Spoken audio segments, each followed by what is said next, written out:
For like 30 more minutes. You got two Italians in one day, though. That's a good day for you guys. All right, Jeremiah, start us off. Yeah, man. We were talking to Gio after the Cal game, and he was saying this is probably the best he's felt all season this far. So, did you notice, I guess, in practice and in the Cal game, did you kind of notice that he was moving around a little better and did he look a little bit? Yeah, I think every day leading up to the Cal game, he was getting more and more healthier with his body, and then obviously just more of the reps he gets. Reps removed out, so the more reps he has, the better and more confidence he has in himself and in the offense. So it was looking promising, and he played well in the game, and hopefully keeps continuing on that path. Brian? Yeah, Brian Worth with WRL. The announcers during that game kept saying that Coach Belichick had told him that maybe Max would play in that game. Mm-hmm. How close of a decision was it to putting Max in the game at any point? And do you go into each week thinking that Max may play or may not play? No, I mean, I think that we went into the game giving Gio the start, and always have Max ready just in case whatever happens. And leading up to the game, Gio was, his health was a little bit of concern going throughout the week and had the bye week. Max got a lot of reps during practice, so with familiarity of the game plan and the offense, we felt like we had two guys ready, and if things weren't going well and Max was ready to go, and it was, at the end of the day, it's coach's call, and whatever he wanted to do, whatever he felt was best for the team, we were going to go with and decide with and run from there. So, but both of them are ready to play. When you look at what you guys have been able to do offensively, how much has the quarterback, obviously you played two quarterbacks, himself, all that stuff, been, I don't want to say holding you guys back offensively, but how much has the quarterback play got to get better in order for the offense to get to where you want to get? I think in any offense, if the quarterback plays well, the offense plays well. I think that's the name of the game, and we have to strive in our room to do a better job at that, especially on critical downs, third down, red zone. Our performance has to rise above everybody else's, and I think that in our room, I would say that us getting healthier with Gio and then Max getting more and more reps, it's just giving two guys the opportunity to go and do that, and we just got to go execute on the field and prove that we can play with them. So, Jeremiah? Hey, Coach, Jeremiah, top show Charles on this side. What kind of conversations have you had with Gio throughout the season and even Max Johnson to help them keep pushing forward despite the 2-4 record? Yeah, continuous conversations every day. It's a long season. I tell them all the time, be where your feet are, and it's just a positive attitude because you can get down in the drain a little bit and get caught up in your own emotions, and it's never about yourself, it's about the team, and do what's best for the team that may not be best for you. So continue to be positive with them and look at the things that you can control and things that you can't control. So continue to be positive with them. So every conversation that we have, it's always in that type of light and trying to be positive. And to follow along, can you talk about UVA's defense ahead of this Saturday's game? Yeah, really good defense. A lot of length in terms of up front. Both ends are really three ends that they have are pretty good, long, and then the secondaries has some length too and some speed. So we're up for a challenge. Linebackers run fast, play across the ball, so it'll be a challenge for us. But we're looking forward to it. Jeremiah? Yeah, man, I know a second ago you were talking about, quarterback playing well, the offense usually goes well, goes right along with it, things like that. From a yards per game standpoint, pass game and not, it doesn't rank very high in the ACC. Yes, sir.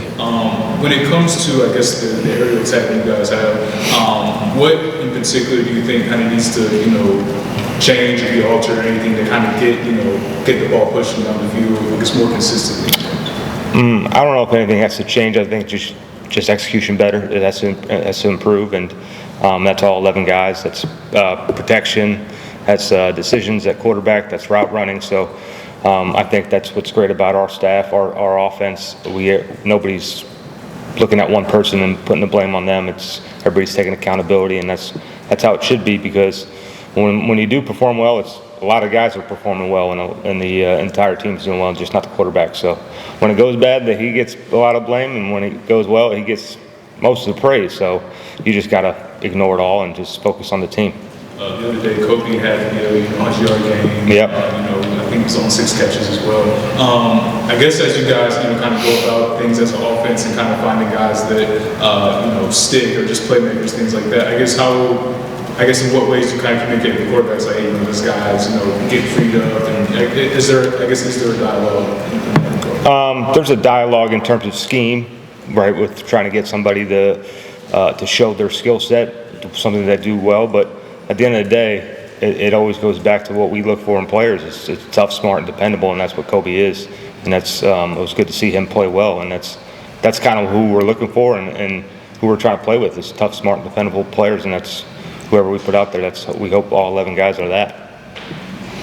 Looking back at the Cal game, I think the first half you guys offensively were 1 of 8 on 3rd down. Second half was 4 of 6. Mm-hmm. What changed? Was there something halftime you guys changed, or just what changed from the first half to the second half?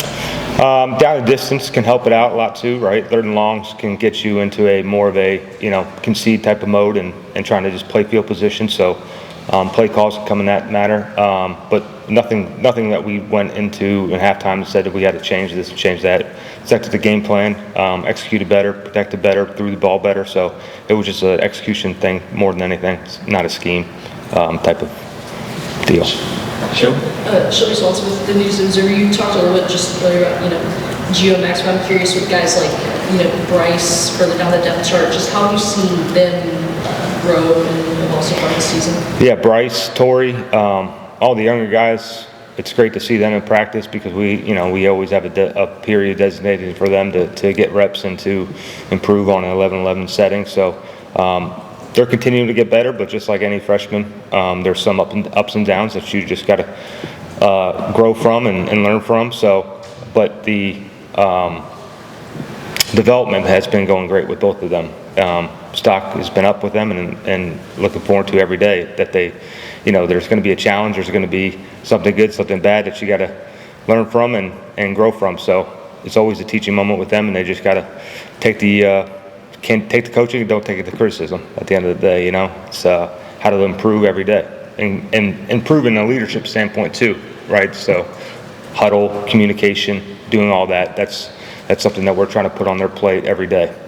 Yeah, I guess just a quick follow-up on that. You kind of talked about those sessions that you guys have specifically for the younger players. I know that was really big for I think your dad talked about with Damon June. You showed off in those sessions and obviously able to get some playing time out of that. For I guess a guy let's look at Bryce who comes in super heralded recruit. Are there any conversations that you have to have with him or that you have with him about just staying the course and being patient when he's far down the depth chart? Yeah, I mean, if you look at the depth chart, you can get lost in that and can kind of get down on yourself or whatever it may be, but that's just a depth chart. It doesn't really matter. Just how do you improve yourself every day? And it's a long season. That's what I always tell them. You never know when it's your turn, but you got to prepare like it's your turn. And whether you're the 4th string, 3rd string, 2nd string, 5th string, it doesn't matter. Your number can get called at any point, and you got to be ready to do it. So you got to prepare like a starter. So those are the conversations that we have all the time, even if it's a mistake that he makes or things that he wish he had back in practice. Those are just things he's got to add into his memory box and go from there. So it's a fun teaching moment for them because they're getting those reps without having any consequences, if you will, on game day. So they can learn from them there and apply those when their number is called. And the last one for Brian. Not trying to give you an excuse for what's happened this season, but how difficult was it to have no quarterbacks that participated in spring practice? I know Bryce was there, but to have Gio and Max not be able to take a snap in spring and then only get, 25 practices or whatever it is. How much do you think that has slowed the growth of those guys and learning this offense, learning exactly what you guys want to do, and now as you're getting more practices, is that having a difference? I think, again, the more time you have with the whole entire offense, the team in general, you're going to feel more comfortable and have more confidence. I'll give you an example. I was in Carolina. We signed Baker Mayfield right before training camp, right? And this guy was unbelievable in terms of his memory and just how he can recall things and pick up an offense in the blink of an eye. And you think that he's ready, but the guy just showed up 4 weeks ago and now he's starting for you. And, you know, you get caught up in that, and it does take some time. And again, it's a long season, so you just kind of have to have that and reflect on that and just say, how are we going to get better, and how is this player going to improve each and every week, and take every day like it's, you know, we're going into it, and just try to improve like that. So, I mean, there's nothing like he's not trying to win the job every day. It's just we're trying to get him more and more comfortable with the offense, play calls, terminology, everything like that. Route running, right? How to throw certain routes, what we want for certain things. So, but the beauty of a game plan is, you know, the menu's smaller, right? It's more confined. You're not having to deal with a lot of plays that you deal with in training camp. So the smaller menu helps them out a lot more because it's, you know, you're not getting a lot of wasted reps, if you will. You know, you're sticking to your plan and you're working on those plays throughout the whole week, which kind of builds the confidence and gets you more reps at those type of plays. Are you seeing things that Gio specifically is doing now that maybe the first week of August or second week of August, he just didn't have the tools to do it because of the newness to the offense? I just think that as a player, he's getting more and more comfortable being under center, calling plays in the huddle for sure, getting in and out of the huddle, that type of leadership, things that aren't more skill involved. It's more of his communication, if you will. He's getting a lot more confidence, and you can see that every day because he's getting reps of it more and more. And he didn't have that in his past background, so that's what you see the most. Perfect. Good stuff. Thanks so much, man. Thanks, guys. Appreciate you.